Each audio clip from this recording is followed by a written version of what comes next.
자, 대한민국이 지금 얼마나 지금 붕괴되고 있냐면요. 그동안 제가 여러 번 보여드렸지만요. 이건 우리 제가 정치 실패에서 결과예요. 여러분들. 그래서 제가 정치 얘기하는 거예요. 예? 경제가 붕괴되고 서민들의 생계가 붕괴되는 이유가 거기에 있는데 그거를 얘기 안 하고 그걸 안 고치면은 안 고치면서 어떻게 그러니까 여러분들 살 길을 찾아줍니까? 예? 자, 대한민국의 실패는 잼버리대에 대해서 여실하게 드러났잖아요. 해외 외신들의 보도를 봐보세요. 영국의 스카이뉴스에서 A complete mess. 완전히 그러니까 엉망진창이 됐다 이거잖아요. 이런 식으로 표현을 했어요. 예? 가디안지에서는 뭐냐면 worst nightmare. 예? 최악의 악몽이었었다. 잼버리 대회를요. 로이터 통신에서 뭐라 했었습니까요? 예? 그냥 이 경고가 계속했는데 경고를 듣지도 않고, 예? 그러면서 준비도 충분히 안 했다 이거잖아요. 예? 이런 식으로 알자지라에서는 뭐냐면 100% nightmare. 100% 그러니까 악몽이었었다. 예? 이런 식의 외신 보도 이게 뭐예요? 대한민국이 완전히 국제사회 속에서는 레드카드 받은 거예요. 레드카드 받은 거죠. 당신들은 더 이상 그러니까 선진국도 아니고, 예? 소위 말해서 국격 타령을 할 생각도 하지 말라 이거죠. 국제사회 속에서 발언권이라는 것은 기대도 하지 말라 이거죠. 예? 워싱턴 포스트에서는 또 뭐랬습니까? 이 나라의 탑 미니스터, 이게 누굴 얘기하는 겁니까? 총리죠, 총리. 한덕수. 예? 한덕수가 뭐라 했었습니까요? 예? 이게 뭐냐면은 충분히 다 그러니까는 이 잠재적인 기후 우려에 대해서 다 이게 철저하게 준비가 됐다고 얘기를 작년에 주장을 했는데 이번에는 뭐라고 얘기했느냐? 이게 터지니까, 예?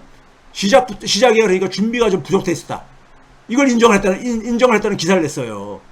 대한민국의 총리라는 사람의 저걸 말을 빌려가지고 프랑스 24 통신은 뭐라고 했습니까요? 예?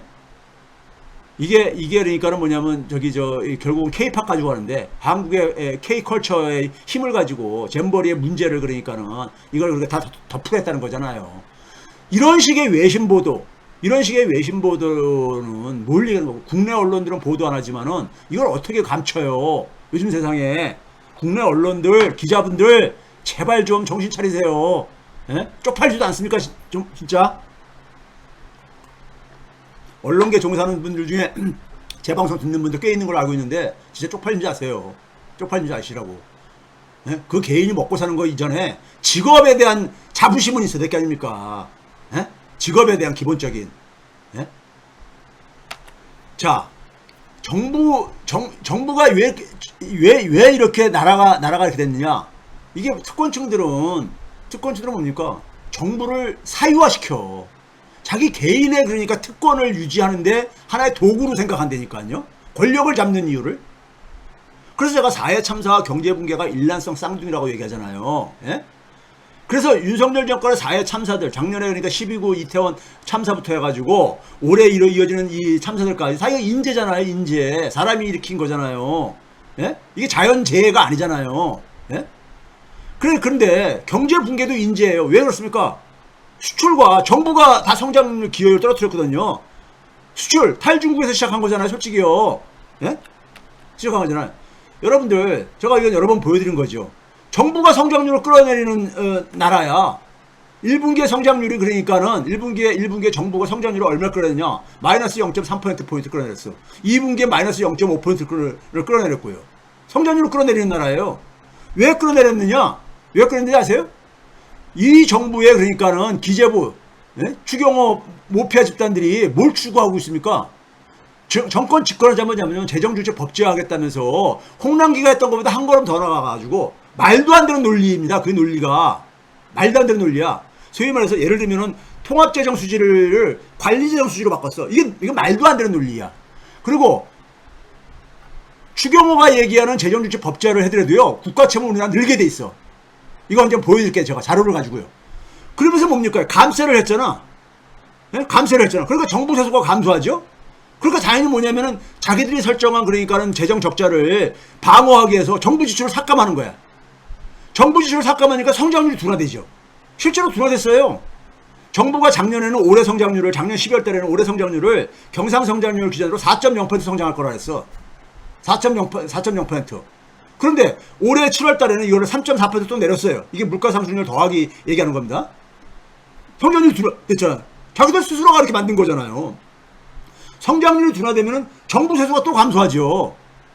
정부 세수가 감소할 게 아닙니까? 성장률이 둔화된다는 얘기는 그 나라 경제 주체들, 국민들의 소득이 감소한다는 얘기니까. 감소한다는 얘기니까 세금 수입이 감소하지요. 기업들 법인세도 줄어들고 다 줄어들 게 아닙니까? 그렇죠? 정부 세수 감소해. 정부 세수 감소하면 정부 지출이 추가 삭감해야 되지. 이런 악순환고리가 되는 거예요. 그래서 정부가 그러니까는 앞장서서 성장률을 끌어내리게 된 이유가 바로 여기에 있는 거예요, 지금요. 예? 이걸 왜 그러느냐? 예? 이걸 왜 그러느냐? 윤석열이 뭐라 했습니까? 윤석열은 사실 그러니까 정치할 준비가 전혀 안 된 사람이었잖아요. 예? 전혀 준비가 안 된 사람이잖아.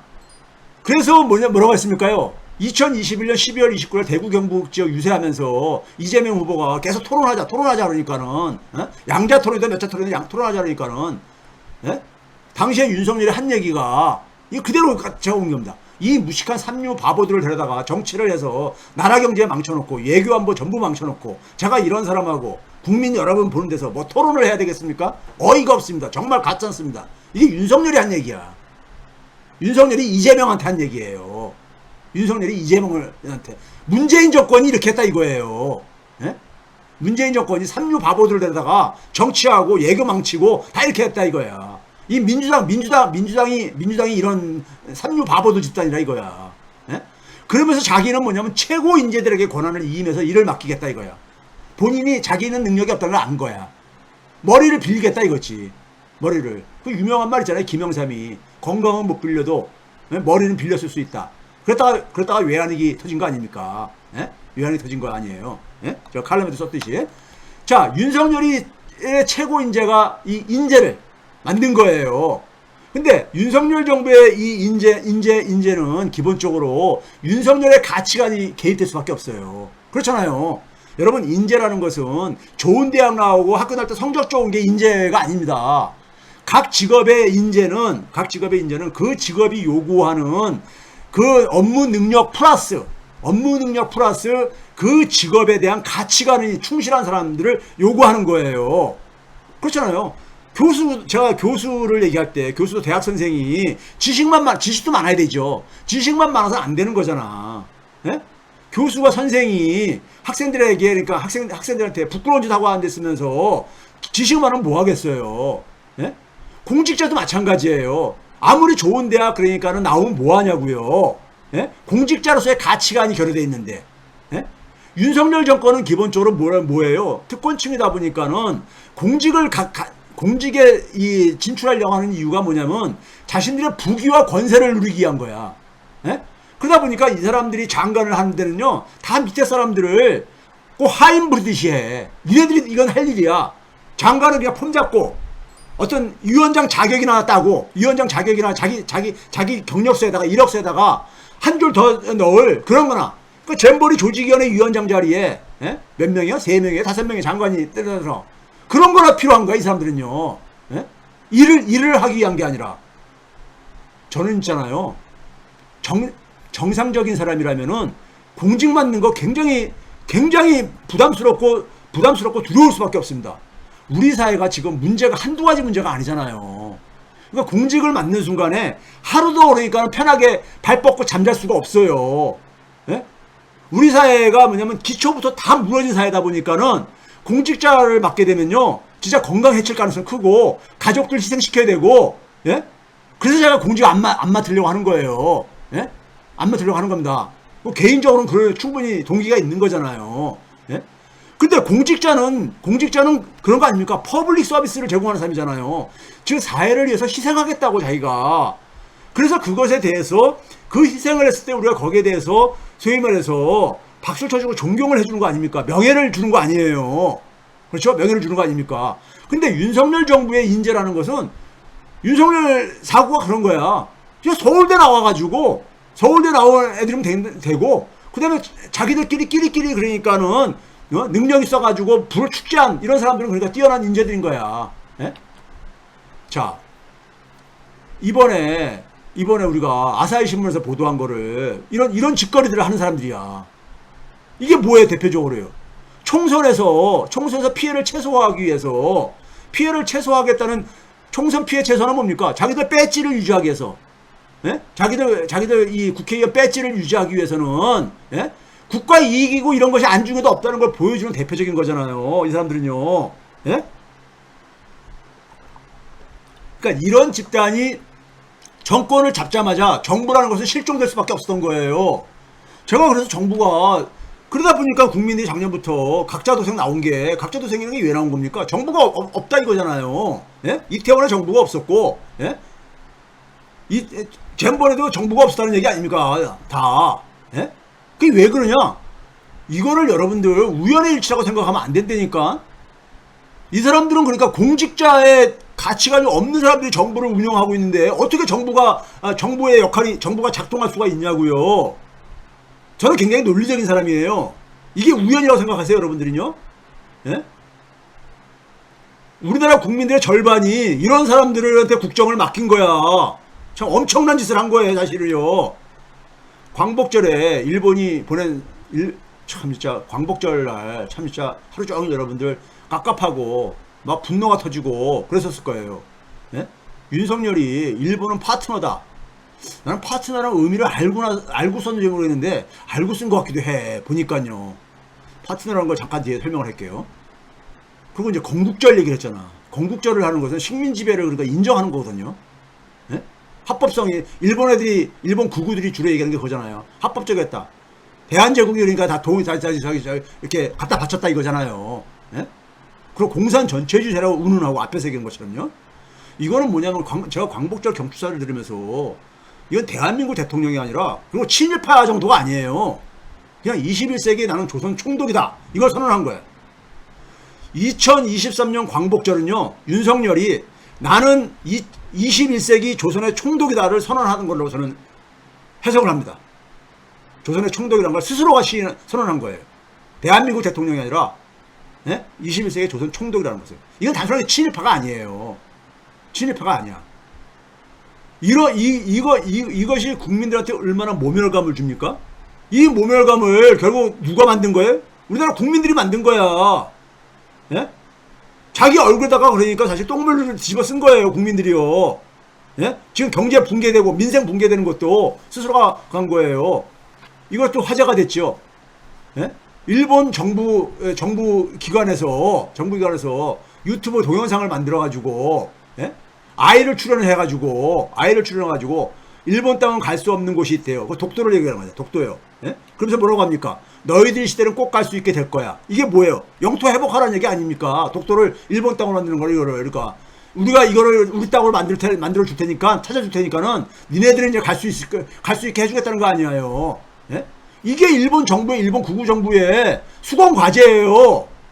이런 정부하고 파트너가 되겠대. 파트너의 뜻을 제가 설명드릴게요. 파트너란 말이 굉장히 좋은 말입니다.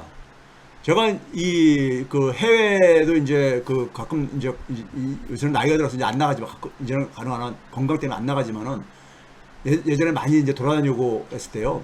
해외 나가면요. 미국을 제외하고 캐나다나 유럽에서는요. 파트너라는 용어를 많이 써요. 파트너라는 용어를요. 제가 캐나다에 있을 때 이제 초등학교에서 이제 거기도 마찬가지로 이제 아이의 이제 가정 환경을 조사하기 위해서 뭐 이렇게 이 가정 환경 우리 그거 보면서도 그럴까 여기도 이런 거 하나. 우리 어렸을 때는요. 초등학교 때 보게 되면은 가정 환경 조사선가 뭐 이런 거 가면서 집에 TV가 있냐, 뭐 냉장고가 있냐, 이런 걸 참 우리 사회가 얼마나 야만적인 사회였는가를, 예? 그걸 생각하면요. 우리 사회가 그 정도로 야만적이었습니다. 가정환경 조사한다면서 테레비가 있냐, 냉장고가 있냐, 이런 걸 조사를 하는 것을, 예? 했던 시절이 있었잖아요. 우리나라도요. 있었잖아요. 근데 저는 그게 딱 연상이 돼가지고 얘네들도 무슨 가정환경 조사하나 이렇게 그랬어요. 근데 걔네들은 내용이 그게 아니더라고. 아이를 이해하기 위해서, 아이가 그러니까 어떤 환경에서 놓여 있는가를 이해하기 위해서. 근데 거기 제가 아주 굉장히 꽂혔던 게 뭐냐면요. 부모님이 예? 부모님과 같이 부모님이 이제 같이 사는 걸 확인한 다음에 부모님이 있을 때 부모님이 파트너가 있느냐. 그러니까 결혼을 했냐. 그러니까 무슨 그러니까 결혼을 한 부부냐 이런 게 물어보는 게 아니라 그냥 파트너가 있느냐. 그러니까 이제 아버지나 엄마 혼자 밑에서 이렇게 살고 있는지 아니면 이제 그러니까는 그 부모님이 양쪽이 다 있는 파트너가 있느냐. 이거 파트너라는 용어 쓰더라고요. 예? 이게 결국 뭐냐면 결혼 안 하고선도 그러니까 갈 수 있잖아요. 이건 배려죠. 그리고 심지어는 뭐냐면은 뭐 여러분들 중에 많은 사람들이 동의 안 할 사람들도 있게 그러겠지만은 소위 말해서 그러니까 우리가 뭐 저기 입양을 해가지고 소위 그러니까 우리가 성소수자들이 갈 수도 있고 그러잖아요. 그러니까 파트너, 이 파트너의 어원이 뭐냐면요. 이게 앵글로 프랑스어의 기원이 있습니다. 처음에 가장 빠른 그 앞에 있는 기원은요. 앵글로 프랑스어니까 영국하고 프랑스에서 주로 쓰는 이제 그러니까 여기에 보면 파스너라는 뜻이 있습니다. 파트너의 이 어원이 이 파트너가 뭐냐면 공동 상속자예요. 공동 상속자. 그러니까 우리가 어떤 상속을 할 때 부를 물려받을 때 공동으로 그걸 재산을 물려받을 수 있는 권리가 있는 사람들 공동 상속자라고 그러잖아요. 이 파트너의 더 오래된 어원 뿌리는 뭐냐면요. 라틴어에서 다 유럽의 언어들은 다 내려왔으니까요. 라틴어에서 포션이라는 게 몫이란 뜻이잖아요. 몫이요. 그렇죠? 누구의 몫. 예? 내 몫이다. 네 몫이다 할 때. 그렇잖아요? 근데 이 몫의 뜻을 갖고 있는 게 라틴어에 뭐가 있냐면 파티시오넴. 발음이 제가 뭐 정확히 하나 더 좀 이해를 해주세요. 파티시오넴이라는 이 라틴어가 이게 그러니까 오늘날 포션에 그러니까 그 뜻을 갖고 있는 겁니다. 근데 이 파티시오넴이 무슨 뜻이냐면요. 우리가 이 단세포 소위 생물이 있잖아요. 단세포 생물. 예? 근데 단세포는 그 대신 뭐냐면은 단세포로 생명을 가려면 대신 뭐냐면 자기랑 같이 그러니까 상대가 좀 있어야 되는 거잖아요. 예? 그러니까 자기하고 똑같은 가치가 있는 다른 단세포가 있어야 되는 거잖아요. 예? 그러니까 뭡니까? 독립적인 어쨌든 간에 생물체인데 이게 단세포는 되게 우리가 그 생명을 갖기 힘들잖아요. 근데 생명을 갖기 위해서 자기 파트너가 필요한 거야. 자기랑 똑같은. 예? 이게 나누어져 있는 거야. 그러니까 부부라는 것은 하나는 아니잖아요. 완전한 하나는 아니잖아요. 예? 몸이 분리되어 있는 거잖아. 예? 그러니까는 근데 뭐냐면 사실상 하나잖아요. 사실상 그러니까는 같이 살아갈 수밖에 없는 운명 공동체잖아. 저는 우리나라 조상들이 부부를 그러니까 촌수로 우리는 저 가족 관계를 이게 서열화하고 그러잖아요. 근데 이 촌수로 갈 때 무촌이란 말을 쓰잖아요. 촌수가 없다 이거잖아요. 부부는요. 저는 우리 조상들이 참 그런 거 보면 지혜로워. 예? 그러니까 전혀 다른 사람이잖아요. 부부라는 것은 사실은요. 전혀 다른 사람인데 사실상 같은 사람이라는 얘기인 거죠. 예? 그러니까 어떻게 보면은 상대방이 없으면 나도 존재할 수 없는 존재. 이게 파트너예요. 상대방이 죽으면은 나도 시들시들 죽을 수밖에 없는 이런 존재가 파트너입니다. 우리가 부부가 오래 살면은 노후에 그러니까는 할머니나 할아버지가 먼저 한 분이 돌아가시면은 금세 한 분도 그러니까는 삶의 의욕을 느끼지 못하다가 여기다가 이제 바로 돌아가시는 경우들이 많이 있고 그런데 그게 이제 오래 살면서 이제 하나가 된 거예요. 정서적으로도 모든 게 이게 하나가 된 거예요. 그러다가 그게 자기 파트너가 없어지니까는 삶의 의미가 없어져 버리면서 이제 이게 급속도로 이제 그러니까는 생명력이 고갈되는 거잖아요. 근데 그 일본을 파트너라고 표현한 거야. 근데 그 파트너가 뭐냐면은 우리 영토를 이 되찾아가겠다고 이러고 앉았어. 이게 윤석열이 보는 일본이야.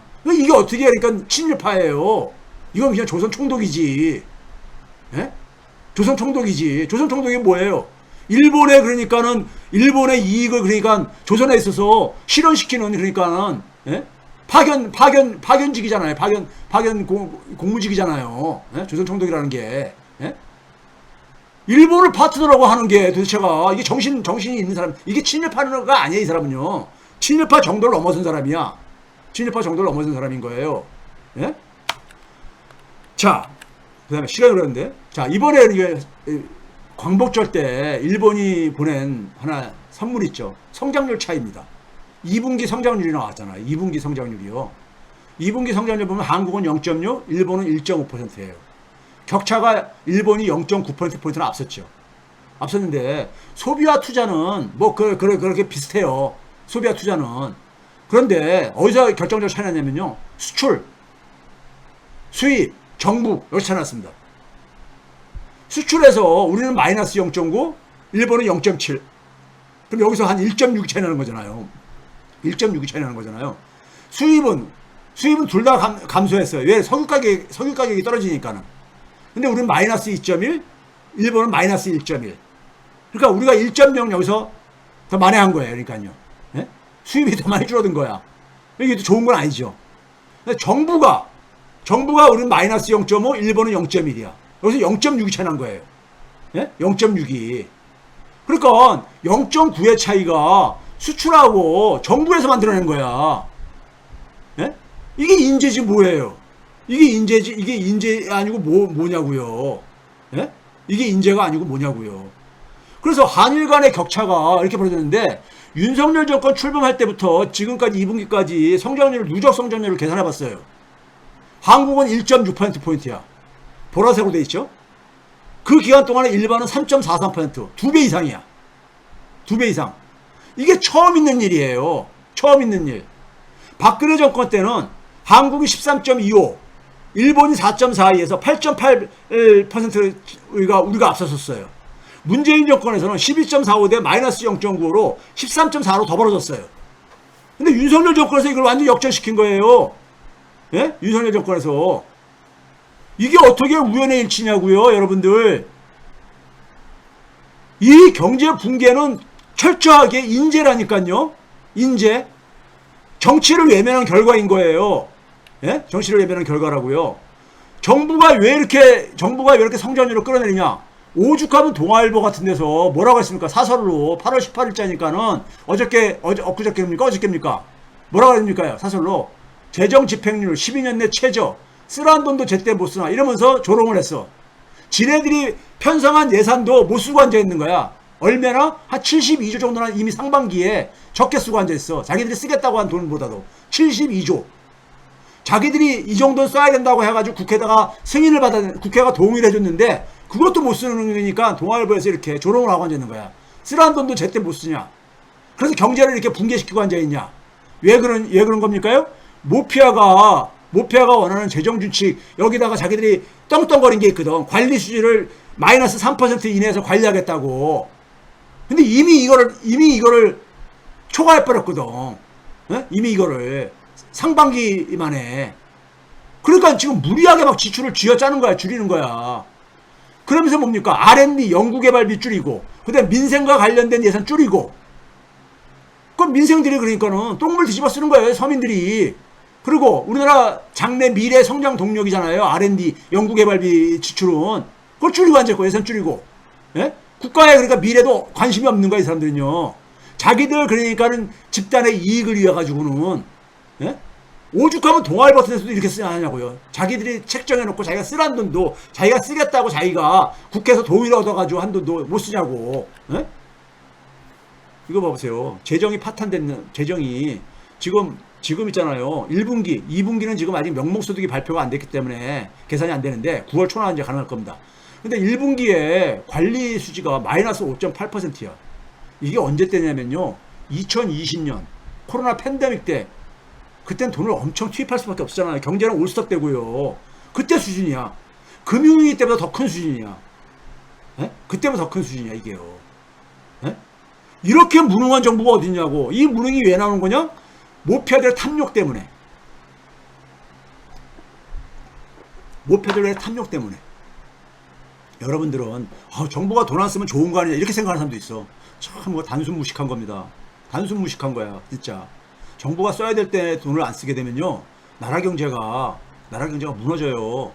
그러면 결국 어떻게 되느냐? 앞에서 얘기했죠. 세금 수입이 또 줄어들어요. 세금 수입 줄으면 또 지출 줄여야 되죠. 이런 악순환 고리가 만들어지는 거야. 예? 써야 될 곳은 써야 되는 거잖아요. 아니 가정 지출을 예? 무조건 줄이는 게 좋은 게 아니잖아요. 예? 무조건 줄이는 게 좋은 게 아니잖아요.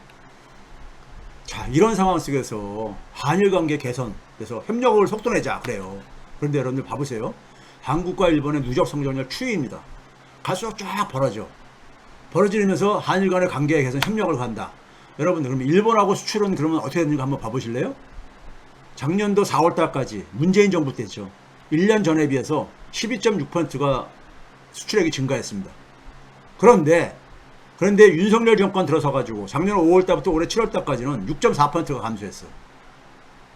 작년에만 3%가 감소했고 윤석열 정권 동안에 올해 1월달부터 7월달까지는 10% 이상으로 줄어들고 있어. 예? 수출이요. 일본에 대한 수출이요. 아, 일본하고 관계 개선됐으면 더 늘어야 될 게 아닙니까?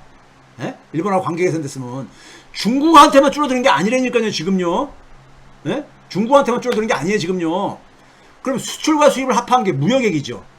서로가 관계가 개선됐으면은 서로가 경제 교류가 더 활발해져야 될 게 아닙니까? 그러려고 일본 요구 다 일본하고 관계 개선하겠다고 한 거 아니에요. 그런데 그것도 보실래요 한번요? 맨 끝에 보게 되면은 맨 끝에 큰 기둥이 윤석열 정권 22년 5월달부터 23년 7월달까지 무역액 수출과 수입 합친 겁니다. 예? 합친 게 1년 전에 비해 가지고 얼마나 줄었습니까? 82억 달러 정도 줄어들었어요. 82억 달러. 예? 작년 5월달부터 12월달까지보다도 올해 1월달부터 7월달에 더 많이 줄어들고 있죠. 가수 더 많이 줄어들고 있어요. 이게 한일 관계 개선의 이게 결과물이냐고요. 예? 한일 관계 개선의 결과가 이런 거냐고요. 예? 이게요. 거기다가 미국의 이익을 해서 소모품 역할을 해주는데 미국의 수출 증가율도 올해부터 예? 이게 감소하고 앉아있잖아요. 2분기부터요. 예? 도대체가 국가 이익은 도대체 어디에 있는 겁니까? 국가 이익은 여러분들 지금 수출액이요. 7월달 기준으로 7월달에 가장 마지막 달이니까 7월달 기준으로 얼마나 끔찍한지 아세요? 맨 첫 칼럼이 올해 7월달입니다. 그래서 중국이 그러니까 99억 달러인데 이게 언제 수준이냐면요. 2010년도가 약 99억 달러 했었어요. 2023년도 중국의 수출액이 2010년도하고 비슷하다니까 지금요. 2010년도하고 끔찍하지 않으세요? 이게 탈중국의 결과야. 그럼 반중국의 결과는 어떻게 되겠어요? 예? 이걸 가지고 중국의 산업경제는 얘기죠. 좀 제발 좀 그렇게 주장하려면 통계 수치 근거를 좀 제시하세요. 저는 통계 수치 근거를 제시했으니까. 예? 아직도 얼빠지신 분들 많어. 참 진짜. 아세안은 어디까지 갔는지 아세요? 아세안은 88억 달러죠. 이게 뭐냐면 2019년도 수준까지 지금 접근해 가고 있는 거야. 미국은 2021년도 수준, 유럽연합도 2021년도 수준, 일본은 2017년도 수준을 빠꾸는 거예요. 2017년도 수준요. 베트남이 일본보다 더 많이 수출하는 나라입니다. 베트남도 2019년 수준으로. 예? 이게 이런데 어떻게 경제가 안 망가져요? 이런데 어떻게 기업들이 구조조정 안 할 수가 있어요? 예? 일자리 위기는 민생 위기입니다. 예? 민생 위기야. 이게 여러분들 지난 1년 동안에 일어난 일이에요. 예? 정치 외면의 비용이라니까요. 미국이 보낸 선물이 있죠 또요. 미국은 뭐냐면 동해를 일본의 명칭으로 쓰겠다. 이걸 가지고 또 어떤 사람들은 참 진짜 단순해. 그런 분들 보면은 일본이 일본이라고 쓰는 게 이게 일본이 일본에 쓰는 게 아니잖아요. 미국이 일본의 손을 들어준 거잖아. 예? 그럼 이러다가 나중에 독도도 다케시마를 일본이 그러니까 그것도 미국이 받아들여 가지고 쓰면은 그것도 일본이 쓰니까 그렇게 얘기하실 거예요? 예? 헌법 66조에 보게 되면요. 대통령은 국가의 영토 보존에 대한 책임성을 갖고 있어요. 근데 이거 가지고 아무 얘기도 안 하잖아. 정부에서. 아무 얘기도 안 하잖아. 예? 이게 윤석열이 말하는 일본을 파트너라고 얘기하는 생각인 거야. 일본이 듣기 싫은 소리는 하기도 싫어. 하기 싫은 거야. 이게 총독이지 뭐야. 이게 조선 총독이지 뭐야. 한국의 대통령이라면은 쓴소리를 자기 국가 이익을 위해서 국민을 대표해서 예? 일본에 따질 거나 항의할 수가 있는 거잖아요. 근데 그런 거 항의하는 거 한번 들어본 적 있냐고요. 윤석열 입에서 일본의 기시다를 만나가지고 한 번도 무슨 그러니까 일본이 그러니까 듣기 싫어하는 소리를 한 적이 있는 걸 한번 여러분 봐보세요. 없잖아. 한 번도. 예? 한 번도 없잖아. 그 기시다는 맨날 싱글벙글이야. 좋아 죽겠어. 예? 이게 무슨 친일파야. 이건 조선 총독이지. 예? 한미일 정상 정례화. 이게 저 앞에서 쭉 얘기한 거죠. 예? 미국의 최상 목표는요. 중국의 와해. 최소한 뭐냐면 중국의 힘을 소진시키는 겁니다. 그 미국을 추격하는 거를 이 격차를 벌리게 하는 거예요. 예? 그걸 위해서 한국을 소모품으로 삼겠다는 거야. 예? 그 다음에 이런 삼는기에서 한반도를 이렇게 희생물로 삼는기에서 일본은 자기 몫을 챙기겠다는 거예요. 예? 제가 늘 얘기했지만 과거부터 한반도 전쟁을 일본은 누구보다도 염원하는 애들이야. 예? 그러니까 한반도는 뭐냐면은 이제 아무도 이제 그러니까 한국을 상대 안 하지. 윤석열의 상관인 윤석열의 상전인 미국과 일본한테 가서 물어보면 돼. 한국의 운명은. 예? 지금 뭐야? 한국은 뭐냐면 독자적인 공간이 없어진 거예요. 독자적인 발언 기회가 없어진 거예요. 예? 그냥 미국과 중국 간의 싸움 속에서 소모품으로 전락한 거지, 그냥요. 예? 작년에 그러니까 바이든이 윤석열 당선되자마자 날라와 정신없을 때 날라와가지고 바로 예? 한국을 미국의 안보 하위 개념을 편입시켜 있다고 제가 주장한 이유가 그때부터 제가 처음부터 제가 얘기했잖아요.